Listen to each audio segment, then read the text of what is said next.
You have one more day to register for the upcoming primary election. News Channel 8's Wes Small has more. Once again, we're here at the Board of Elections here at Sunny Isle, and it's that time again, time to take a look at the election calendar. You only have one more day to register to vote for the primary. Make sure that you do that so you can exercise your right. Let's go inside and talk to Supervisor of Elections, John Abramson. And here we are with the supervisor, John Abramson Jr., and he's going to tell us about the calendar, rest of the season for the election, and also that tomorrow would be the last day to register for this primary.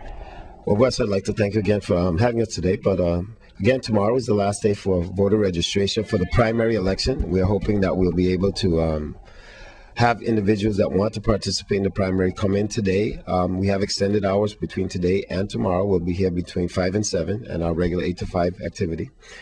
There are some other dates that I want to put in mind. The 17th of August is the last day for withdrawal. If a candidate has changed their mind and do not want to participate any further, they need to get to me by the 17th, which happens to be a Sunday.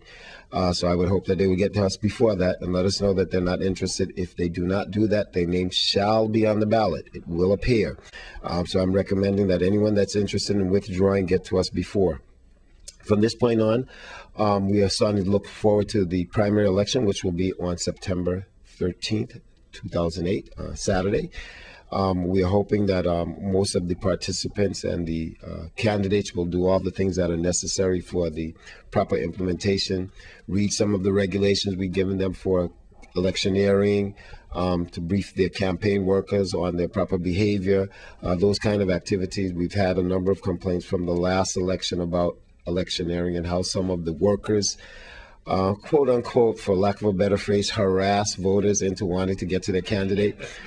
We like to make this a great customer experience for most of my voters, so I'm asking the candidates to speak to their individual workers and let them know that our research shows that very few people change their mind in the last 15 minutes between the gate and the poll. Very few. There are a few that may, but the majority of people already come to the poll knowing who they want to vote for. Those are some of the more immediate dates. We need to look at some of the other dates. For example, coming up in October, we need to look at the October date of October 4th being the last day for registration for the general election. Again, we'll be closing for registration, as I said, on the 14th. We'll be reopening on the 18th of September. So the window will be between the 18th of September and October 4th, and those individuals that want to participate in the general election need to begin here. They need to bring proof of citizenship in the form of a United States passport, a U.S. birth paper, a naturalization certificate, or a military discharge document, a DD-214, and we can register them to vote. All right. Well, that pretty much keeps us up to date on the calendar, and also a little amusing tidbit on electioneering about the last 15 minutes when people go to the polls. That's going to be real interesting. So we look forward to working with the elections department here at Board of Elections and Supervisor John Abramson Jr. and his staff.